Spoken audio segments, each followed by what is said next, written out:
শ্রদ্ধানন্দজি মহারাজ এখানকার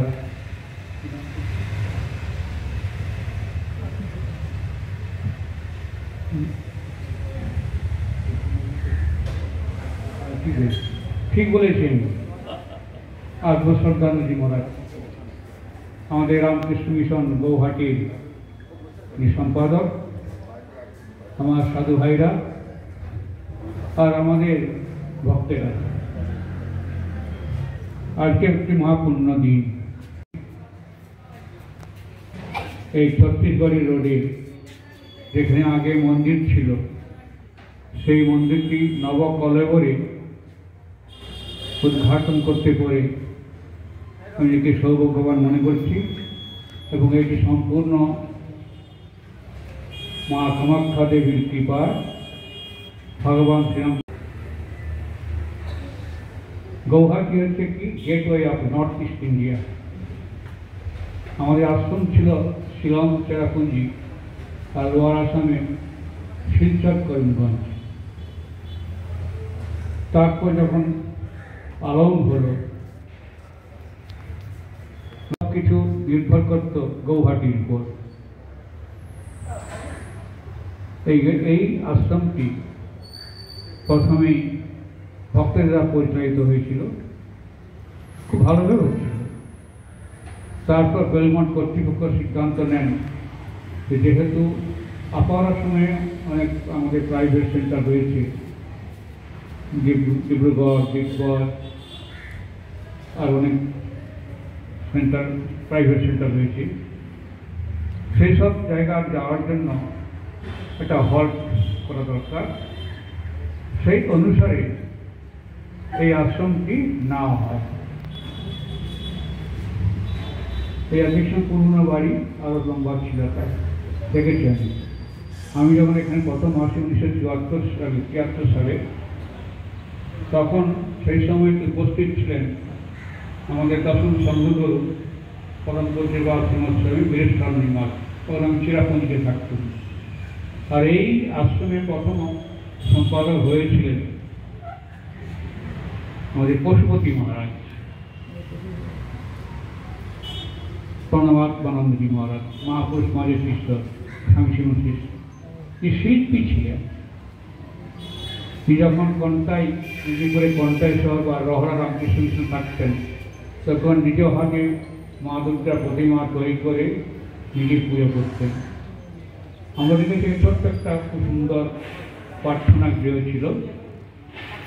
তিনি নিজের হাতে একটি পঞ্চবটি করলেন কাট আউট, আর ঠিক সামনে শ্রীরামকৃষ্ণকে বসালেন কাট আউট। মনে হতো যেন ঠাকুর বসে আছেন পঞ্চবটিতে। তারপর এই দেওয়ালে দেখছেন ঠাকুরের সব জন্মবৃত্তান্ত, উনি নিজে সব করেছেন। সেইগুলি আত্মশ্রদ্ধানন্দ দিয়েছেন।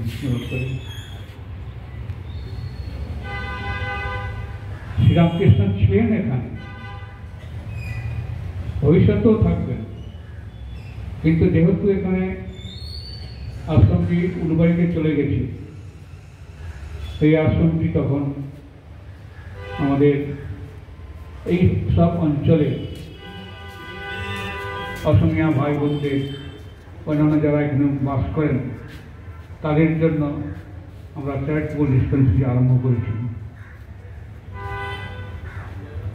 এবং সেটি এখন অনেক বিস্তৃত আকারে পেয়েছে এবং এখানে ভক্তদের থাকবারও জায়গা হয়েছে। শ্রীরামকৃষ্ণ বলেছিলেন এবং কৃষ্ণিত অবতার পূর্ণ ব্রহ্ম নারায়ণ, সেইটি তিনি প্রচার করেছিলেন দক্ষিণেশ্বরে বসে এবং তার যে আদর্শ, শ্রীরামকৃষ্ণের যে ভাব, তার যে আদর্শ, সেইটি স্বামী বিবেকানন্দ যখন আমেরিকাতে চিকাগো শহরে বিশ্ব ধর্ম সম্মেলনে তিনি গিয়েছিলেন, সেটা প্রচার করেছিলেন। পরবর্তীকালে তিনি ভারতবর্ষে ফিরে এসে তিনি সমস্ত দেশটাকে জাগিয়ে দিলেন এবং রামকৃষ্ণ মিশন মঠ তৈরি করলেন। মঠটা আগেই ছিল ঠাকুরেশ্বরী যাওয়ার পরে 1886 সালে 19 অক্টোবর। আমাদের প্রথম যদি মূর্তি আমরা বলি, মন্দিরের স্থাপনা করেছেন স্বয়ং স্বামী বিবেকানন্দ। শ্রীরামকৃষ্ণদেবের যিনি ভক্ত নবগোপাল ঘোষের বাড়ি ছিল হাওড়া শিবপুরে। তিনি সুন্দর ঠাকুরের মূর্তি মার্বেল করেছিলেন এবং সেই মূর্তিটি উৎসর্গ করার জন্য নবগোপাল ঘোষ স্বয়ং স্বামী বিবেকানন্দকে আহ্বান করলেন। তখন তিনি সবেমাত্র আমেরিকাতে ফিরেছেন এবং তার সুনাম শুধু ভারতবর্ষে নয়, ভারতবর্ষে ছড়িয়ে পড়েছে। তিনি সানন্দে নবগোপাল ঘোষের এই আহ্বান গ্রহণ করলেন এবং মঠ থেকে, আলমবাজার মঠ ছিল, আলমবাজার মঠ থেকে দুটো নৌকো করে তিনি এবং তার গুরু ভাইরা কয়েকজন ছিলেন অনেক সাধু ব্রহ্মচারী নিয়ে ওই নবগোপাল ঘোষের যে বাড়ি গঙ্গাতে আসতে হয়, এখন তার নাম রামকৃষ্ণ ঘাট, সেই নৌকা থেকে নেমে নগ্ন পদে বিশ্বজিৎ বিবেকানন্দ গান গাইতে গাইতে তাকে দেখবার জন্য ওই ঘাট থেকে নবগোপালের বাড়ি পর্যন্ত কাতারে কাতারে লোক এসেছে। সবাই অবাক হয়ে গেল। তিনি বিশ্বকে জয় করেছেন, ভারতবর্ষের সম্মানকে তিনি বিশ্বের দরবারে সুপ্রতিষ্ঠিত করেছেন।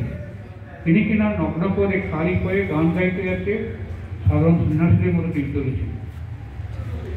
গিয়ে মূর্তি উদ্বোধন করে সঙ্গে সঙ্গে তিনি একটি শ্রীরামকৃষ্ণ দেবের প্রণাম মন্ত্র রচনা করলেন, যা আমরা সবাই জানি। ওম স্থাপকায় ধর্মস্য সর্বধর্মস্বরূপিণে অবতার বরিষ্ঠায় রামকৃষ্ণায় তে নমঃ। তার শক্তিরূপে গ্রহণ করে তাকে দেবীকে উন্নীত করলেন। এই দিক দিয়ে বলতে পারি যাকে স্বামীজি বলেছেন শ্রীরামকৃষ্ণের অবতার বরিষ্ঠ। এই যুগে তিনি অবতার করবেন এবং রামকৃষ্ণ সংঘকে তারা যতটা করে সাহায্য করবেন, যেহেতু রামকৃষ্ণ সংঘ সন্ন্যাসী এবং ঘিদের যৌথভাবে এটি প্রতিষ্ঠিত হয়েছে। ওম শান্তি শান্তি শান্তি। হরি ওম। প্রেসিডেন্ট স্বামী বিমলাত্মানন্দজি মহারাজ, আমার সৌভাগ্য হয়েছিল, আমি জয়েন করেছিলাম স্বামী আত্মানন্দজি মহারাজের কাছে। মহারাজ তখনই আমাদের যে প্রশিক্ষণ কেন্দ্র ছিল ইউপিটিসি বলতে, সেটাতে ক্লাসও দিতেন। মহারাজকে আমি সত্যি শ্রদ্ধা করে খুব ভয়ও লাগে। যাই হোক, এখন মহারাজ প্রণাম করলেন। প্রণামের পরে আপনারা সকালে প্রসাদ নিয়ে যাবেন, সে ব্যবস্থা আছে। এই যে ডিসপেন্সারি বিল্ডিং আপনারা দেখছেন, সেইটির শুভ উদ্বোধন হবে। তারপরে যেটা 3rd ফ্লোর, সেটা অতিথি ভবন আছে, অতিথি নিবাস, সেটাও শুভ উদ্বোধন হবে। আপনারা সকলকে নিমন্ত্রণ থাকলো।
हंसाय विद्महे परमहंसाय धीमहि तन्नो हंस प्रचोदयात्।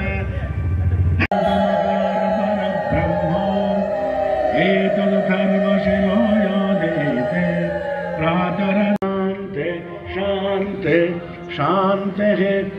हरिः ॐ सहस्रशीर्षं देवं विश्वाक्षं विश्वशम्भुवं विश्वं देव्यः भद्रे भवतु मङ्गलं तोतापुरी यति प्राप्त चरमाश्रमहेतुके तमो निर्जनो भवत्तर्यवास्पायमोयन्द्रो विष्णुरुद्रो नमो ब्रह्मणे नमस्ते वायो त्वामेव प्रत्यक्षं ब्रह्मास्मि त्वामेव प्रत्यक्षं ब्रह्म वदिष्यामि वदिष्यामि। अवतु वक्तारम्। ॐ शान्ति। पूर्णात् पूर्णमुदच्यते पूर्णस्य पूर्णमादाय पूर्णमेवावशिष्यते। ॐ शान्ति शान्ति शान्तिः। हरिः ॐ तत्सत्। श्रीरामकृष्णार्पणमस्तु।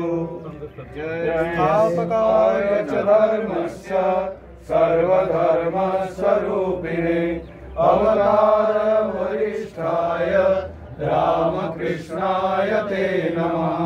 जननीं शारदां देवीं रामकृष्णं जगद्गुरुं पादपद्मे तयो स्थित्वा प्रणमामि मुहुर्मुहुः।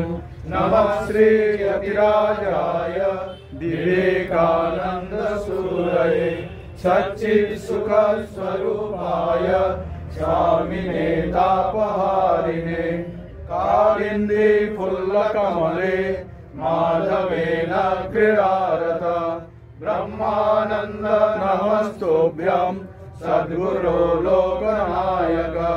योगानन्द प्रेमानन्द शाने वैजे च पार्षदा। रामकृष्ण गतप्राण सर्वान् प्रणमाम्यहम्।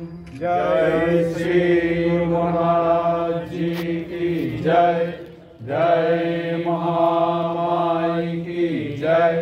जय स्वामी जी महाराज जी की जय। जय कामाख्या माई की जय। जय शंकर देव महादेव दामोदर देव महापुरुष की जय। जय श्री सिंगारी माई की जय। जय श्री श्री दुर्गा माई की जय।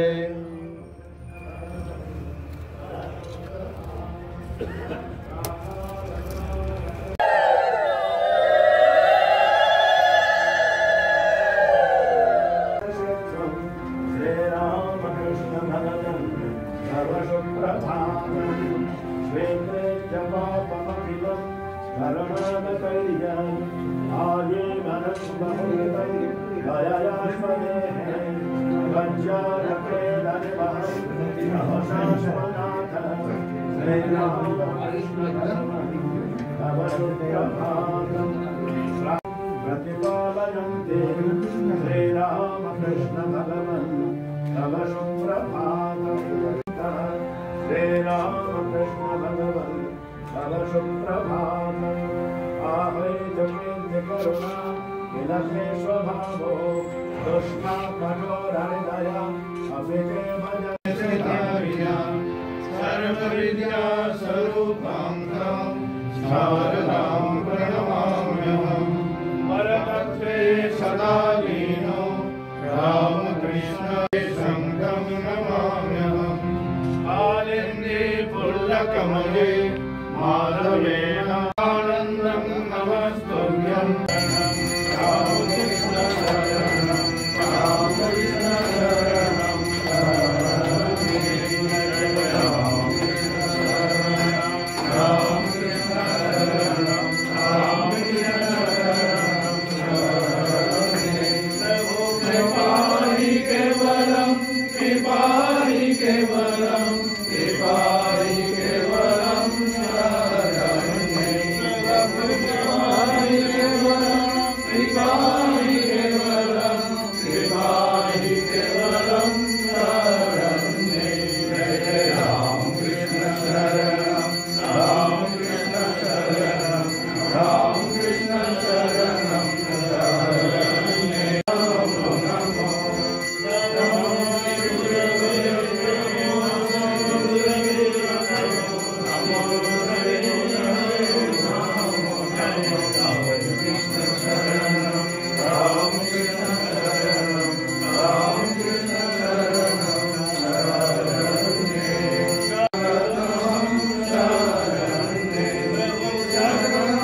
Hare